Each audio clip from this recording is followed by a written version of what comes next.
Hello viewers, welcome to my channel. In this video, I am going to take second part of the life processes. तो first part में हमने discuss किया था types of the nutrition. तो थोड़ा सा recap अपन check कर लेते हैं कि अपन ने फर्स्ट पार्ट में क्या क्या चीजें पढ़ी थी. लाइफ प्रोसेस मींस लाइफ के अंदर होने वाली प्रोसेसेस. और लाइफ कहाँ पे है? लाइफ वहां है जहां पे ये 7 एक्टिविटीज हो रही हैं. These are the 7 activities. That is the Mrs. Green. That means movement, respiration, sensitivity, growth, reproduction, excretion and the nutrition. तो ये 7 एक्टिविटीज अगर हो रही हैं, that means वहां पे लाइफ है. यहाँ पे समथिंग इज अलाइव. वहां पे कुछ ना कुछ अलाइव है. ये हम यहाँ पे डिस्कस करते हैं. अब यहाँ पे सारी चीजें जो हमारी प्रोसेस हो रही है, there are 2 type of the organism, unicellular and multicellular organism. Unicellular में एक ही सेल पे सारी प्रोसेस होती हैं. मल्टीसेलुलर में वेल डेवलप्ड सिस्टम होता है जिसमें कि ये प्रोसेसेस होती हैं. अब यहाँ पे आती है न्यूट्रिशन. क्या होता है nutrition? There are 2 modes of the nutrition, autotrophic और हेट्रोट्रॉपिक न्यूट्रिशन. ऑटोट्रॉपिक न्यूट्रिशन वो है, मैं बहुत फास्ट रिकैप लेकर के चल रही हूँ. अगर आपको डिटेल में ये सारी चीजें देखना है तो आप मेरे पार्ट 1 वीडियोस को डिटेल में चेक कर सकते हैं. हेट्रोट्रॉपिक न्यूट्रिशन और autotrophic nutrition. Autotrophic that means जो अपना फूड सेल्फ प्रिपेयर करते हैं in presence of the sunlight और in presence of the chemical. Heterotrophic वो होते हैं जो कि दूसरे के ऊपर अपने फूड के लिए डिपेंडेंट होते हैं, वो होते हैं heterotrophic. There are 3 sub types of the heterotrophic are the holozoic and saprophytic and parasitic nutrition. तो चलिए देख लेते हैं what are the autotrophic. Autotrophic means जो अपना सेल्फ प्रिपेयर करते हैं in presence of the sunlight, in presence of the chemical. तो जो in presence of the sunlight बनाते हैं लाइक अ प्लांट, तो ये होते हैं फोटो ऑटोट्रॉप्स बोलते हैं इनको. और through the photosynthesis they can prepare their food. And the chemo autotrophs means कुछ बैक्टीरियाज हैं जो केमिकल की प्रेजेंस में अपने फूड को बनाती हैं. वहां पे ना तो ग्रीन पार्टिकल क्लोरोफिल की नीड होती है और ना ही सनलाइट की फील होती है, नीड होती है. Then now come to the what is the photosynthesis. Photosynthesis plant prepares their food in presence of the sunlight, water and carbon dioxide and green particle of the green part of the chlorophyll also. So that we call the photosynthesis. ये photosynthesis पे हर चीज का exchange होता है. तो exchange through the stem and through the leaves यहाँ पे एक्सचेंज होता है. तो light energy is used to split the water into the hydrogen and the oxygen. अब यहाँ पे जो हमने यहाँ पे लाइट एनर्जी ट्रैप करता है हमारा प्लांट, वो किसके काम आता है? यहाँ पे वाटर को स्प्लिट करने के काम आता है. वाटर को हाइड्रोजन और ऑक्सीजन में स्प्लिट करते हैं. अब यहाँ पे जो वर्क करते हैं, तो यहाँ पे अब क्या हो रहा है? Hydrogen is used to reduce carbon dioxide to glucose. अब यहाँ पे कार्बन डाइऑक्साइड जो हम इन्वायरमेंट से प्लांट्स लेते हैं उसको क्या करते हैं? ये कार्बोहाइड्रेट्स में उसको चेंज करते हैं. और इन सब में इनकी हेल्प कौन करता है? स्टोमेटा है जो कि इनकी हेल्प करते हैं for exchanging of the gases and exchanging of the water and the other chemicals. तो यहाँ पे आ गए स्टोमेटा. स्टोमेटा पे यहाँ पे ओपनिंग और क्लोजिंग होती है. स्टोमेटा पे ओपनिंग और क्लोजिंग होती है. This opening is depend upon the guard cell. Guard cell का काम क्या होता है वो अपन देख लेते हैं. अगर मान लो कि ये स्टोमेटा है, स्टोमेटा के चारों तरफ सेल्स लगी हुई होती हैं जिन सेल्स को हम गार्ड सेल बोलते हैं. और ये क्या होती हैं? वाटर को एब्जॉर्ब करते हैं और वाटर को रिलीज करते हैं. तो जब ये वाटर को एब्जॉर्ब कर लेते हैं, तो जब ये वाटर को एब्जॉर्ब करते हैं तो ये ओपन हो जाते हैं, और जब ये वाटर को रिलीज करते हैं तो ये क्लोज हो जाते हैं. ये हो गए हमारे स्टोमेटा. अब अभी अपन ने देखा था कि हेट्रोफिलिक न्यूट्रिशन में देयर आर 3 टाइप ऑफ. अब यहाँ पे आता है सेप्रोफिटिक न्यूट्रिशन. सेप्रोफिटिक न्यूट्रिशन में हमें क्या देखना है? वो ऐसे ऑर्गेनिज्म जो कि डेड और डिकेइंग मैटर के ऊपर डिपेंड करते हैं, ऑर्गेनिक मैटर के ऊपर डिपेंड करते हैं. दूसरे हो गए हमारे parasitic nutrition. Parasitic nutrition means दूसरे के ऊपर डिपेंडेंट रहना, लाइक अ पैरासाइट मीन्स दूसरे के ऊपर, दूसरे के बने बनाए फूड को ये डायरेक्टली ले लेता है. इसे हम बोलते हैं पैरासिटिक न्यूट्रिशन. कैस्कुटा इसका एक एग्जांपल है जिसे हम अमरवेल भी बोलते हैं. लीच हो गया जो कि ये स्किन पे आकर के अटैच हो जाता है, चिपक जाता है और दूसरे एनिमल्स या ह्यूमन बींग्स की बॉडी से ब्लड लेकर के अपने आप को न्यूट्रिशन देता है. अब यहाँ पे होलोजोइक न्यूट्रिशन ऐसा ऐसे एनिमल्स होते हैं जो डायरेक्टली फूड को अपने बॉडी पे ले लेते हैं, उसके बाद इनसाइड द बॉडी उसका डाइजेशन होता है। They are the amoeba, paramecium, birds, fish and human beings also. We are also the holozoic nutrition, हम लोग होलोजोइक न्यूट्रिशन को फॉलो करते हैं। The nutrition of the amoeba, मैंने अभी बताया कि unicellular and multicellular, there are two type of the organism. So unicellular तो सारा काम इसको सेल्स के थ्रू होता है, सेल्स के थ्रू में जो वॉल होती है उसी के थ्रू सारी चीजों को इनसाइड और आउटसाइड एक्सक्रीट और एब्जॉर्ब करते हैं। Then nutrition in the human beings, nutrition in human beings, human beings में एक वेल डेवलप्ड सिस्टम होता है जो कि न्यूट्रिशन के लिए हम उसे यूज करते हैं, जिससे हम डाइजेस्टिव सिस्टम बोलते हैं। तो यहाँ पे फूड थ्रू द माउथ लेते हैं और उसके बाद उसका डाइजेशन हो करके हमको डाइजेस्टिव ग्लैंड्स होती हैं, different glands and alimentary canal and associated to the digestive glands which together function and nourish the food. और जब ये फूड डाइजेस्ट होता है तो इससे हमको मिलती है एनर्जी, एनर्जी जो कि हमको सारे वर्क करने के लिए, मूव करना है, जंप करना है, हमें स्टडी करनी है, इन सब के लिए एनर्जी हमको थ्रू दिस फूड यहाँ पे मिलती है। तो चलिए अब देख लेते हैं कि 4 stages,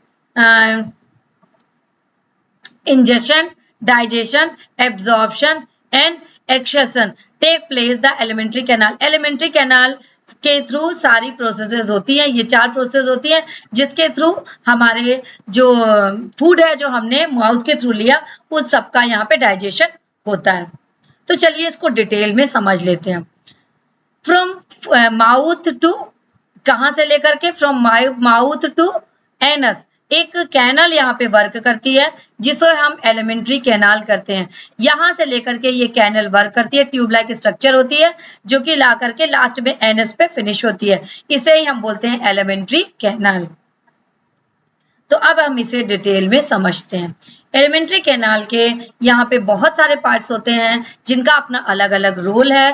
from mouth to anus, यहाँ पे फूड माउथ पे आता है, उसके बाद यहाँ पे उसका डाइजेशन होता है। Through the digestion we can take energy by this food. तो यहाँ पे कौन कौन से पार्ट हैं? Oesophagus, stomach, small intestine, large intestine, these are the part of the alimentary canal. ये पूरी एलिमेंट्री कैनाल के ये सारे पार्ट्स हैं। ये हो गया हमारा इसोफेगस वाला पार्ट, ये हो गया हमारा आगे स्मॉल इंटेस्टाइन, देन ये हो गया हमारा लार्ज इंटेस्टाइन, यहाँ पे हो गया हमारा स्टमक। ये सारी चीजें यहाँ पे अब हमको बारी बारी से हम यहाँ पे देखेंगे और उसको समझेंगे। फर्स्ट इन माउथ, तो माउथ में क्या होता है कि हमारा फूड थ्रू द माउथ, चाहे वो हम कोई भी फूड ले रहे हो, चाहे हम जंक फूड ले रहे हो, पिज्जा ले रहे हो, बर्गर ले रहे हो, राइस ले रहे हो, पल्सेस ले रहे हो, फ्लैश ले रहे हो या फ्रूट ले रहे हो, जो कुछ भी हमें खाना होता है through the mouth we can take it.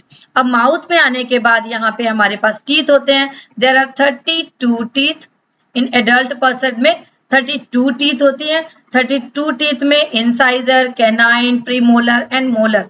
So according to the food which we are taking from the outside of the sources, यहाँ पे हम लेते हैं according to the food के हिसाब से यहाँ पे टीथ अपना वर्क करता है and smaller particles by the teeth, यहाँ पे हमको ये फूड जो है चेंज हो जाता है and mixed with the saliva from the salivary gland. और हमारे माउथ में सलाइवरी ग्लैंड है जो कि वर्क करती हैं और सलाइवा को एक्सक्रीट करती हैं और ये सलाइवा हमारे फूड को स्मूथ बनाने के काम आता है, जो कि आगे यहाँ पे अब आगे उसे हम आगे बढ़ाते हैं। अब अपन देख रहे हैं कि फूड का यहाँ पे किस तरीके से ब्रेकेज होता है, फूड का हम ब्रेक किस तरीके से करते हैं। Saliva contain the enzyme which we called the salivary amylase. Salivary amylase है जो कि सलाइवा के अंदर होता है। ये क्या करता है, स्टार्च को उसके सिंपलर फॉर्म माल्टोज में तोड़ के रख देता है। क्यों तोड़ता है? क्योंकि सलाइवरी एमाइलेज की पीएच वैल्यू होती है 6.8 के पीएच वैल्यू पे ये वर्क करता है और स्टार्च को माइलोज में ये चेंज करता है। देन अब यहाँ पे इन स्टमक, इसके बाद अब हमारा फूड थ्रू द माउथ आया, उसको टीथ ने क्या किया, स्मॉलर पार्टिकल में चेंज किया, वहां पे सलाइवरी ग्लैंड मिली। सलाइवरी ग्लैंड मिलने के बाद उसने क्या किया, हमारे फूड को को स्मूथ बनाया, स्मूथ बनाने के बाद फूड हमारा थ्रू द माउथ अब वो आगे यहाँ पे बढ़ता है। जब वो आगे बढ़ता है तो यहाँ से फूड आ गया हमारा स्टमक पे। जब फूड हमारा स्टमक पे आता है तो स्टमक पे 3 चीजें हमारे फूड को मिलती हैं। पहली चीज है एंजाइम जो कि पेप्सिन एंजाइम है, then hydrochloric acid, then mucus. यहाँ पे 3 चीजें हैं कि जो हमारे फूड को यहाँ पे ये 3 चीजें मिलती हैं। अब इनके अपने अलग अलग वर्क हैं जो कि हम यहाँ पे समझ लेते हैं। This is the structure of the stomach. ये स्टमक है, स्टमक में ये 3 चीजें आकर के यहाँ पे ऐड हुई। अब इनके क्या क्या वर्क हैं इसको हम डिटेल में समझ लेते हैं। हाइड्रोक्लोरिक एसिड जो क्या करता है, जब भी हमने देखा कि पेप्सिन एंजाइम है जो कि यहाँ पे एक्सक्रीट होता है। इस पेप्सिन एंजाइम को एक्टिवेट करने का काम कौन करता है? HCl। HCl का वर्क होता है कि उस पूरे मीडियम को वो एसिडिक मीडियम में कन्वर्ट कर देता है, उसे अब एसिडिक बना देता है। तो मीन्स यहाँ पे पेप्सिन हो गया active through the presence of the HCl means hydrochloric acid. अब यहाँ पे पेप्सिन का काम क्या है? पेप्सिन जो है यहाँ पे हम फूड में जो फूड हम ले रहे हैं उसमें कार्बोहाइड्रेट भी है, प्रोटीन भी है, फैट भी है, बहुत सारी चीजें उसमें इंक्लूड होती हैं, सारे न्यूट्रिशंस होते हैं। तो हमने अभी देखा कि माउथ पे ही हमारा क्या हो गया, कार्बोहाइड्रेट जो है माल्टोज में चेंज हो गया। अब स्मॉल इंटेस्टाइन यहाँ पे स्टमक में आने के बाद पेप्सिन क्या करता है? प्रोटीन को ब्रेक कर देता है। प्रोटीन किस तरीके से ब्रेक होगा?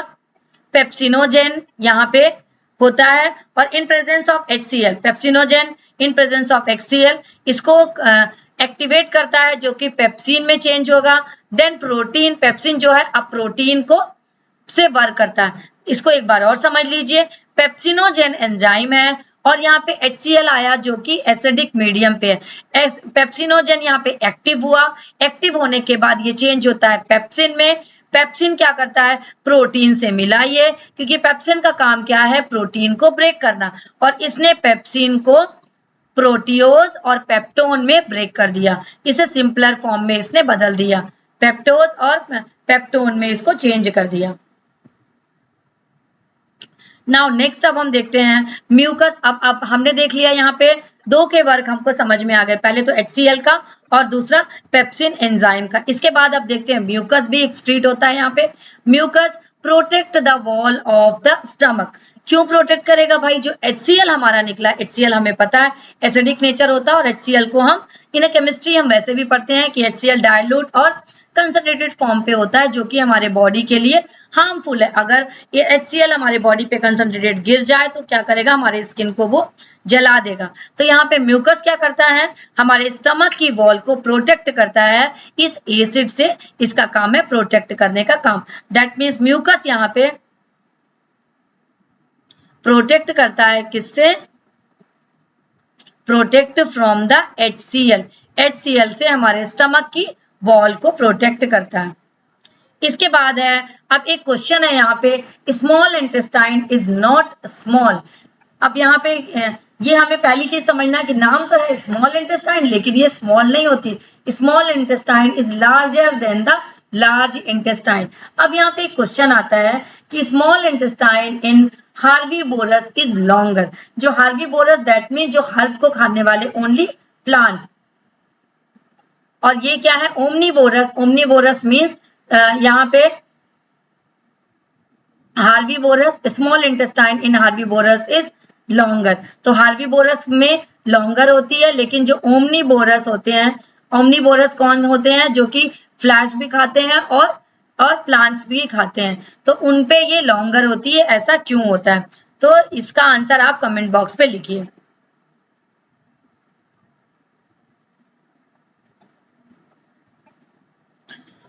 अब यहाँ पे देखेंगे कि small intestine connected with 2 glands. यहाँ पे स्मॉल इंटेस्टाइन 2 न्यू स्ट्रक्चर से यहाँ पे कनेक्ट होती हैं। ये कौन कौन से हैं? पहली चीज तो हो गई हमारी लीवर और दूसरी चीज हो गई हमारी पैंक्रियाज। तो पैंक्रियाज का काम क्या है? पैंक्रियाज जो है वो पैंक्रियाटिक जूस एक्सक्रीट करता है और लीवर जो है हमारा बाइल जूस एक्सक्रीट करता है। तो यहाँ पे 2 चीजों को और ऐड कर लीजिए। कॉपी पेन लिए हो तो इन सारी चीजों को नोट करते हुए चलिए। तो अब लीवर से क्या निकल रहा है? हमारा bile juice.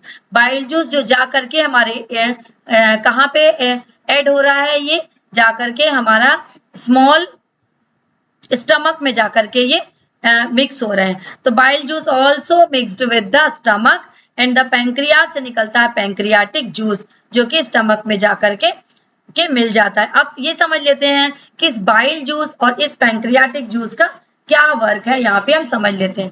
Pancreatic juice contain the enzyme trypsin and lipase. अब यहाँ पे पैंक्रियाटिक जूस के अंदर दो एंजाइम्स हैं जो कि वर्क करते हैं। ये है, एक है ट्रिप्सिन और दूसरा है हमारा लाइपेज। लाइपेज भी एक एंजाइम है जो कि यहाँ पे थ्रू द पैंक्रियाटिक जूस ये यहाँ पे एक्सक्रीट होता है, जो कि पैंक्रियाटिक जूस में ये दो एंजाइम्स होते हैं। अब इनके काम क्या है? Pancreatic juice from pancreas. तो अब अपन को देखना है कि डाइजेस्ट प्रोटीन, ये क्या करता है? प्रोटीन को डाइजेस्ट करता है। और एमाइलेज है जो यहाँ पे शुगर को डाइजेस्ट करता है। और न्यूक्लियस एक एंजाइम है जो कि क्या करता है? आरएनए और डीएनए को डाइजेस्ट करता है। तो समझ लेते हैं प्रोटीन किसमें टूटता है? पेप्टाइड बॉन्ड होते हैं, जो इनके पेप्टाइड बॉन्ड टूट करके एमिनो एसिड जो है प्रोटीन की सिंगल यूनिट है, simplest unit are the amino acids of the protein. तो प्रोटीन हमारा किसमें ब्रेक हो गया? एमिनो एसिड में ब्रेक हो गया। अब एमाइलेज हमारा क्या काम करता है? स्टार्च से क्या करता है? माल्टोज में इसको चेंज करता है। Then nucleus, nucleus in pancreatic juice में भी यही होता है। तो ये न्यूक्लिक एसिड से न्यूक्लियोसाइड्स में, मींस न्यूक्लिक एसिड से सिंपल कंपोनेंट्स न्यूक्लियोसाइड्स में इसको बदलता है। अब यहाँ पे ये समझ लेते हैं, trypsin break down the protein and the lipase break down the fat. Means trypsin जो है वो प्रोटीन को तोड़ता है और लाइपेज जो है वो हमारा फैट को तोड़ता है। तो lipase digest fat and bile salt emulsified fat को ये तोड़ता है। तो यहाँ पे अब हम देख लेंगे कि क्या बन रहा है। यहाँ पे बाइल जूस जो है, बाइल जूस का वर्क हमने देख लिया और पैंक्रियाटिक जूस के हमने वर्क यहाँ पे चेक कर लिए, देख लिए। अब इसके बाद यहाँ पे ये सारी चीजें तो यहाँ वहां से आई। अब अपन एक चीज और समझ लेते हैं। In the small intestine, small intestine खुद में ही एक ग्लैंड है। The gland of the wall of the small intestine excrete the intestinal juice. अब यहाँ पे एक नई चीज और आ गई, इंटेस्टाइनल जूस। इसको समझ लेते हैं, इसका भी कोई ना कोई डेफिनेटली वर्क होता होगा कि अब इंटेस्टाइनल जूस जो है, इंटेस्टाइन की वॉल जो है इसको सिक्रीट करती है। जब ये इंटेस्टाइन की वॉल इसको सिक्रीट करेगी, the enzyme of the intestinal juice. अब यहाँ पे इंटेस्टाइनल जूस में भी कुछ एंजाइम्स होते हैं। वो एंजाइम्स क्या करती हैं? Carbohydrate into glucose, fat into fatty acid and glycerol and protein into the amino acids में इसको चेंज करती हैं। एक बार और समझ लीजिए, यहाँ पे जो इंटेस्टाइनल जूस है, इंटेस्टाइनल जूस का काम क्या होता है? यहाँ पे स्टमक पे क्या वर्क करता है? ये अपन ने अभी स्टमक का पूरा वर्क देख लिया। इसके बाद अब हम देख रहे हैं स्मॉल इंटेस्टाइन के बारे में, अपन यहाँ पे बात कर रहे हैं। एक बार मैं और इसको समझा दूं। स्मॉल इंटेस्टाइन की बात कर रहे हैं। पहली चीज तो हमारा इसोफेगस आया, इसोफेगस के बाद हमारा फूड आया, स्टमक में आया, स्टमक में आने के बाद अब ये आया स्मॉल इंटेस्टाइन में। स्मॉल इंटेस्टाइन में स्मॉल इंटेस्टाइन की वॉल जो है क्या एक्सक्रीट करती हैं? स्मॉल इंटेस्टाइन की wall also secreted the intestinal juice. Intestinal juice का वर्क क्या होता है? Intestinal juice convert the carbohydrate into glucose, fats into fatty acid and glycerol into protein and amino acid में वो इसको बदलता है। अब यहाँ पे समझ लेते हैं, स्मॉल इंटेस्टाइन के पूरे वॉल पे एक फिंगर लाइक स्ट्रक्चर्स होती हैं जिन्हें हम विलाई बोलते हैं। इन विलाई के अंदर क्या फैला होता है? ब्लड वेसल्स का पूरा स्ट्रक्चर या ब्लड वेसल्स का पूरा जाल यहाँ पे फैला हुआ होता है। तो ये समझ लेते हैं इनका काम क्या है। It help to increase the surface area for the absorption of the digestive food.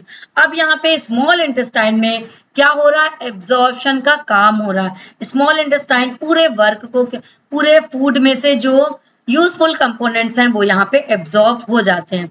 Stomach में हमने देखा पूरा का पूरा डाइजेशन का वर्क होता है और इसोफेगस में पूरा का पूरा ब्रेक डाउन होने का काम होता है और स्मॉल इंटेस्टाइन में एब्जॉर्प्शन का वर्क हो रहा है। तो विलाई क्या करते हैं? जो यूजफुल कंपोनेंट्स हैं ये यहाँ पे क्या कर रहे हैं? इसको एब्जॉर्ब करने का काम करते हैं। ये क्या कर रहा है, इसको एब्जॉर्ब कर ले रहा है।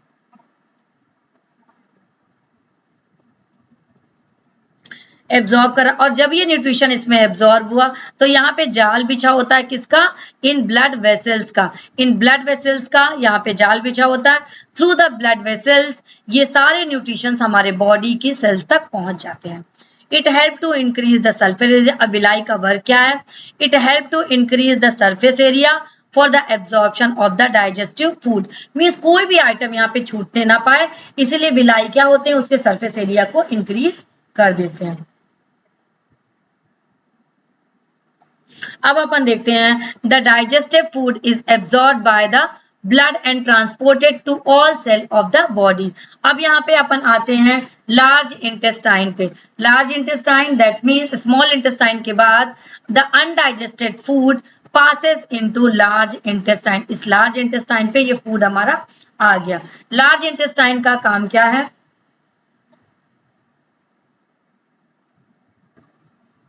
So large intestine water is absorb in large intestine. अब यहाँ पे लार्ज इंटेस्टाइन क्या करता है, सारे वाटर्स को यहाँ पे एब्जॉर्ब कर लेता है। तो वाटर जो बचा कुचा वाटर है वो यहाँ पे लार्ज इंटेस्टाइन पे एब्जॉर्ब हो गया। अब यहाँ पे वाटर भी था जो इस पे, वो सारी चीजें यहाँ पे एब्जॉर्ब हो गई। अब बचा हमारे पास वेस्ट पार्ट। मीन्स पूरे फूड में जो हमने माउथ से फूड लिया उसमें से डाइजेशन हुआ, डाइजेशन के बाद न्यूट्रिशंस के सारे के एब्जॉर्प्शन हो गए। एब्जॉर्प्शन के बाद the waste material is stored in the rectum. ये हो गया रेक्टम। रेक्टम पे जो वेस्ट मटेरियल है यहीं पे स्टोर होता है। The movement is regulated by the anal sphincter. यहाँ पे, अब यहाँ पे मूवमेंट होगा, इस वॉल पे मूवमेंट होता है through the wall in form of the stool. In form of the stool waste जो प्रोडक्ट है, वेस्ट पार्टिकल्स हैं, वेस्ट मटेरियल्स हैं, वो हमारे बॉडी के बाहर निकल जाते हैं। तो ये हो गया हमारा fully digestive system in human beings. तो अगर आपको मेरा चैनल अच्छा लगता है और इंफॉर्मेटिव लगता है तो प्लीज मेरे चैनल को लाइक करिए, सब्सक्राइब करिए, अपने फ्रेंड्स के बीच में शेयर करिए। पढ़ते रहिए, फिर मिलते हैं नेक्स्ट वीडियो में। Thank you.